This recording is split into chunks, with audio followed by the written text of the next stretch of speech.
Welcome to the Get Real Podcast, your high-octane boost of full-on reality therapy for personal, business, and investing success with your host, Ron Phillips, because somebody's got to tell it like it is. Hey, everybody. Welcome back to the Get Real Podcast. I should remind you, I'm with Heather Marchant, and I'm here. This is the Get Real Podcast. I mean, Heather, I feel like we had a comment that you know we're giving our opinion about the market, and that somehow a person or a couple of people got scared. And I just want to make sure that our audience understands this is the Get Real show for a reason. We didn't name it that because it was clever. We named it that because on here we get real. Mm-hmm. So pull up your big girl in big boy pants, and we're going to give it to you straight. So yeah. We assume that's why you keep coming back. I think one of my favorite things is when we have a guest, and I'll send them usually a few questions, or not really questions, talking points, things I want to make sure we cover, but that's it. And the last time I interviewed someone, I mean, he looked at me like, wait, you don't have kind of like a script. We're not following a script. And I said, no. And I can't count one time that we've had to stop recording and restart because of something we said or whatever. No, we never have. Done that. We hit record and we start talking. And when we interview people, we do the same. And I just tell them, we're just going to have a conversation. And we sometimes have to stop them pre-recording to say, hey, this content's really good. Like, let's just start recording, man. You're like, whoa, I'm not ready. No. What you're saying is great. Let's get on there and make this happen. Yes. Anyway, if you feel scared or concerned based on something that we've said, I would love for you to go back and listen to it and then think through what it is that we actually said. Mm-hmm. For instance, last week we talked about some moron out there raising millions of dollars from unsuspecting people. And we gave you the reasons why you should be suspecting. Yeah. Not to scare you, to prepare you. Mm-hmm. If the glove does not fit, you must acquire. I'm like a poet. Heather, did you feel that? Oh, I felt it. Just came to me. I didn't prepare that either. Not to scare, but to prepare. Well, my dad used to say all the time when I was a kid, if you're prepared for a challenge that's coming your way, and you don't need to be afraid of it, right? Because you're ready for it. You've prepared your mind, you've prepared your body. If you're doing, a sport or something like that, you don't need to be afraid. So no, there's no reason. There's no reason. Yeah. So if anything we said concerns you, unless, of course, that deal sounds familiar and you put money in it, in which case, if it is, then you should be scared. I mean, you definitely should be scared about that. But other than that, now you know when a syndication comes in, we've talked about them ad nauseum. Mm-hmm. I mean, y'all should be able to go back. You should be listening to all the ones that have anything to do with the syndication. You should be able to listen to those and go, man, that's really good. That's really good. I'm going to look for this. I'm going to ask this question. This is what we need to know so that we can go and be safe when we're out there investing in syndications. That's true. We have an episode where we went through a syndication, questions you should ask, things you should watch for. Without punking any human being. Yeah. By the way, we reserved that for last week. And, a couple of other shows that we did. But I will say this. I don't mention people by name on the show unless they're actively screwing somebody, right? Because we, Yep. Yeah. It's true. This is a poor operator who's going to get into a lot of trouble, and there are countless other ones out there. I just happened to choose that one because it was fresh in my mind, and because a friend called me who's in real estate, for hell's sake. But that also leads me to, just because you're in real estate doesn't mean you know everything about real estate. I don't know everything about real estate. Have I ever gotten on here and talked about industrial property, Heather? I don't know anything about that. Yeah. I don't know anything about farmland. That's the best part about it. That's the best part. There's always something new to learn, always expanding. Books to read. I think I'm reading like 2 different books right now. Okay, reading is a loose term. Audible. I'm listening to 2 different books right now. It counts. We'll get some comments from some purists. Is that doesn't count? But before I just didn't read. Now I read a lot of books, and look, I just got this one from a buddy of mine named Matt Andrews. For those of you who are not on the Free to Focus. Yeah, Free to Focus by Michael Hyatt. Haven't read it yet, but when Matt Andrews sends you a book, anyway. Well, I also had a client, one of my favorite clients, because I know he listens to this, so I'll tell him he's a favorite, sent me a book to read. And I said, he's like, I'm going to mail it to you. And I said, no, don't. I'll just get it on Audible. Like, don't try that. But it's The Lifestyle Investor by Justin Donald. So I haven't just read that. downloaded, just bought it. And he said I would love it. So he's an avid listener. So Ron, I will send you the picture of the front. Hey, there's 2 books that neither of us have read. Yeah, there we go. But we are going to read. We are going to read them. I guess we'll have to report back and tell you how good they are or they aren't. We're doing a book club as our team too. Yeah. If you guys want, book recommendations, I guess we can do that on our show too. Anyway, different show. If you guys want that, let us know. And if you want anything else, let us know that as well. Let us know that as well. Exactly. So I was thinking of whether or not I should actually share this, but I'm going to, because this is the Get Real show. And in actual reality, I have a guilty pleasure, Heather, that I'm going to disclose on the show for the first time. Air, live. Live. I really kind of dig Judge Judy. That does not surprise me. That totally fits. I just love watching her smack people down. I don't know why. I've loved that for years. And occasionally I will turn it on because I see it and I'm flipping through the channels and I'm like, oh, Judge Judy's on. So I'll watch an episode of Judge Judy. I was watching an episode of Judge Judy the other day. And it was about like our topic. Heather has no idea what I'm about ready to say. She knows what the topic is. One of the topics, but she has no idea what I'm going to say. So anyway, I'm watching and it's a landlord and a tenant. Oh, interesting. Which I had never, you don't really see very many of them, but this was a Section 8 tenant, which we're going to talk about. Oh.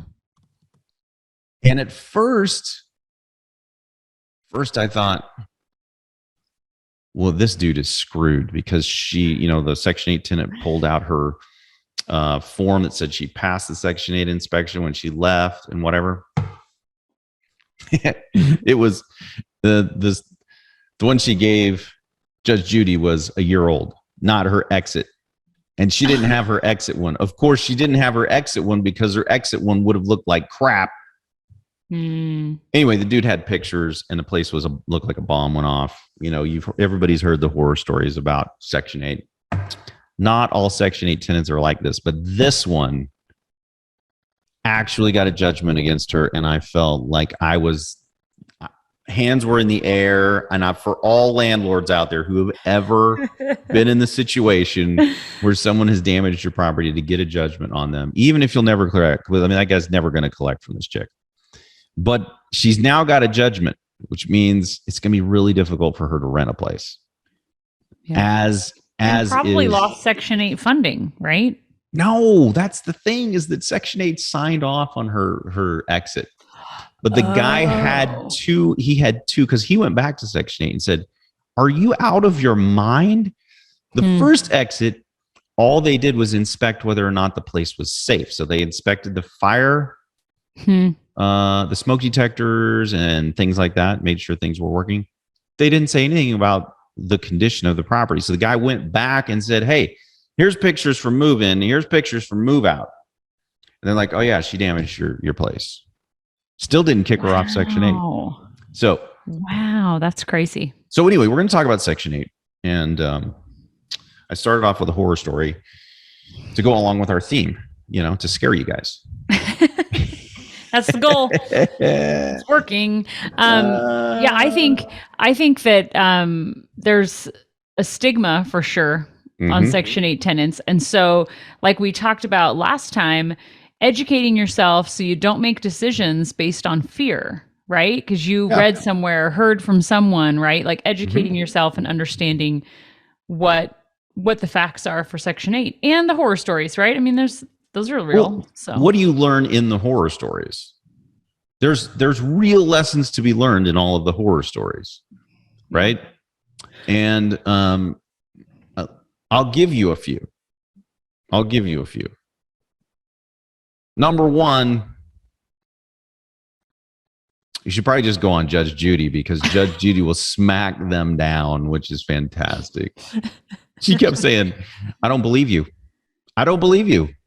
And anyway, it was really funny. It was really funny. She's like, I did do the hack marks on the counter, but that's all I did. Judge Judy goes, why did you hack up the counter? Well, I just didn't know. Oh, the place looked like a bomb went off. Anyway, put that behind us. Very good episode, people. Judge Judy is problem solver, in case you wanted to know. Section 8 is different in every single municipality. You just have to understand how it works where you are. Yeah. And you also need to understand how it doesn't work where you are. And if you're going to rent Section 8, we rent Section 8 in our apartment buildings. It's fine. Yeah. I've never declined Section 8 either. Yeah. I don't have any problem with it. I just know that I'm going to have to do a little extra checking. And I also know that I'm going to have a property management company that understands how to deal with Section 8, how to get the money, who to talk to over there to get the right reports, and all of the things that you got to do with that particular municipality on Section 8, because they're all different. Having people that know people at Section 8 is a good thing for you. It's a really good thing. So your property management company is really, really important. If you have a property management company that doesn't deal with Section 8 and you're going to accept Section 8 tenants, you're going to have problems. I promise. Yeah. You can call your management company should be calling their last landlord and their last two landlords and just seeing what the property was like when they left. And why do you call two landlords, Heather? Why should we call two landlords? Meaning that Section 8 and the tenant. Yeah, because, the last landlord may just be super excited to get them out of their property, and they may give them a glowing reference to get them out. They're moving out of their property. But the last one before that, they'll just give it to you straight. Oh, that's what you meant. I was not following. Okay. Very cool. That's a good idea. If you get a good Section 8 tenant, it's the greatest thing ever. The rent is almost never late. Now, Section 8 itself will screw up occasionally, Heather. I don't know about you. Yep. I don't know if you've experienced that. Yeah, I've seen a lot of clients experience it too, where they are like, "Whoops, sorry, we just missed that payment. We'll get that out to you," and it's 2 months late. 4 months. Yeah. Oh, we still owe you the money. We're sending it. Don't worry. Yeah, it's no big deal. Don't worry about it. Or I've also seen it where somebody buys a property with a Section 8 tenant in place, and Section 8 just doesn't pay anybody the rent because you didn't fill the form out exactly right, or something else happened. The good news is they will back pay you. I mean, they will back pay you all of that money. But boy, while you're going through that, it's not fun. It's not fun. It's very similar to the ramp payments right now with the COVID-19 thing. I mean, I think we had some go 6 months and they finally paid us. They paid us all the back rent. But it was a lot of money because we let those people live there. And we could have evicted them all because they said they were going to pay, and then they hadn't paid and hadn't paid and hadn't paid. At some point, You got to go in there and make a little bit of noise. And that's where I was saying knowing someone at the Section 8 office is a good thing. Having a good working relationship with the folks down at Section 8 is a good thing. Yeah, I had one of our rehabbers say something really interesting about working with Section 8. They said, Heather, we are following up to get this payment that's due to your client, but we have to do it the right way because we can't be rude. We have to be super kind and polite, like kind of like walking the line that they know they need to walk to make it happen. And I thought that was a really interesting insight because I'm over here going, holy cow, how hard is this? Like they owe you money, just get them to pay. And they're like, yeah, we're working on it. Our rep, And so they know Section 8 and they know how hard they can push and they know who they can talk to. So if you have a Section 8 property and this ever happens to you, don't freak out. Yes. The one good underlying thing is you will get your money. It may take a hot minute, but you will get your money. They always pay and they back pay. So it just requires a little bit of patience sometimes. Okay. Yes. And coming out of the pandemic with, not being able to collect rent or evict people, Section 8 was golden, man. It was for the tenants that were paying for sure, So now, having all of your portfolio in with Section 8 tenants is a really bad idea. Just like having all your eggs in any basket is a really bad idea. And I will just give you a for instance, okay? Not to scare, but to prepare. Yeah. Right? In Kansas City, way back in the day, early 2000s, Section 8 was on this system called the point system. And I don't know if any of you have ever heard of a system like this, but in Kansas City, they had the point system.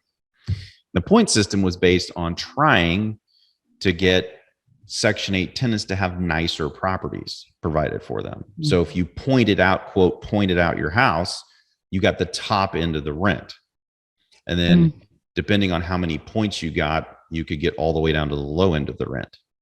And you would get points for things like ceiling fans and, stuff that is an upgrade, right, for your house. You get so many points per bedroom, yada, yada, yada, right? So they had this point system. Well, the point system paid an absurd amount of money. I mean, it was absolutely absurd. There's no way on the normal real estate market that you would get anywhere near that much money. I mean, it was out of control. But people had built their entire businesses around this point system. And then overnight, Section 8 came in and just said, you know what? We're going to go back to market rent. Just like that. And hundreds of properties went under because they had all bought these properties based on the cash flow from the point system that went away just like that. Wow, that's interesting. So the rent never stopped coming, but it did change amounts. So if you're in a municipality that has some kind of a crazy rent schedule like that, you might pay attention because they can change it anytime they want. And there's literally nothing you can do about it. So being completely dependent on Section 8, I don't think is a good idea. That said, I, and Heather said it too. I mean, we both have Section 8 tenants, don't have any problem with them. And for the most part, really don't have any problem with the horrible damage that was on Judge Judy. Yeah. But that leads us into the other thing we're going to talk about, which is we get a lot of people calling and asking about Airbnb, Heather. A lot. And recently, like in the last, 3-4 months, a lot of people. I think as cash flows tightened a little bit with rates going up, that's an easy way of looking at increasing cash flow is doing a vacation rental. So the numbers look really good. Yeah. Kind of like the point system in Kansas City. Look really good. Yeah. The problem is it can evaporate. I've had several clients. I mean, you just have, again, education. educating yourself so you don't make decisions based on fear, and also based on speculation, I guess, is our other takeaway from this conversation. But I've had clients that have to sell their Airbnbs because the local city or municipality or whatever shut down Airbnbs in that city, and the numbers didn't work anymore. So then that means that several people are selling their homes at the same time, which can drive down pricing. So could mean that you're upside down in a bad way. I had a client in COVID have to refund owners for the entire time that COVID was happening. So months worth of deposits and money he'd already spent. So he had to take out a second mortgage to cover it. So you just have to know the risks, understand, make sure, educate yourself. Yeah, and I had friends who had the same thing happen, and then they rented their properties to the traveling nurses and did just fine. But you would have had to think that through. You would have had to been around people who were doing that so that you could know that that was available and a viable way to, keep your property. But in both of these instances, there's a really simple thing that you can do. Super simple. In the case of the Section 8, you could just say, I'm going to buy this on solid fundamentals. Have we said that before, Heather? I think it feels like I've said that before. So you buy on solid fundamentals. Solid fundamentals all the are time. Market rent. Not some outlandish, crazy rent you're going to get, but market rent. Yep. Because if all those Section 8 people in Kansas City had bought on market rent and the rent dropped because Section 8 decided to do market rent, well, they wouldn't be getting the astronomical amount of money that they were getting, but they would still be cash flowing because they bought their properties on fundamentals. Same thing with Airbnb. So all these people who've called us recently, they're all asking the same thing. They're trying to make deals work where there isn't a deal. It's not a deal. If you need the Airbnb money for there to be a deal, it's not a deal. Yeah. I think that there's the big shiny object and the high return stuff. You just have to put it under a microscope for a minute and make sure you're not going to be hating life, because it's magic when a market works for both. It's magic if you can have a long-term rental numbers work and then say, I'm going to bump it up a notch and do a vacation rental. And there are companies out there that will lease, like a long-term lease, and they will handle the vacation rental part. So you just have to make sure it works on the fundamentals first. Yeah. And, in no way are we saying that you shouldn't do Airbnb. What we're saying is that you should run your pro forma on market rents. And if the numbers work, then do the Airbnb, buy the property and do the Airbnb, because you're going to make, potentially, you're going to make a lot more money. Yep. But if a recession hits next year, which looks very likely, and people are struggling because of a recession coupled with this out of control inflation that we have, they're not going to vacation as much, which means Airbnbs are going to get hit. Yeah. And if there's too many of them, the prices are going to go down. You're not going to make as much money and you're not going to have as much occupancy. It's the exact same thing that happened to the hospitality industry in 2008. That's why Vegas took such a heavy blow, because companies could not afford to go to Vegas and party it up for their company parties. Company parties. I think they're supposed to be company meetings. I think in Vegas they actually are company parties, but you guys understand what I'm talking about. So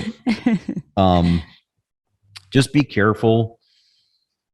And it seems like that's been a theme lately. We need to do a not be careful episode, Heather, sometime soon. But I know I'm looking at for myself going, man, this year is the last year of full cost segregation benefits. So I'm pretty bullish right now to save on taxes. So yeah. And, the problem is, as Heather and I are both bullish on that. The problem is we still have to find a property that works with the fundamentals, so that we don't end up on somebody's podcast where they're talking about them buying some stupid property with completely jacked up numbers, right? Because the last place Heather and I want to end up is on somebody else's podcast. Them talking about some stupid offering memorandum we sent out for messed up numbers, right?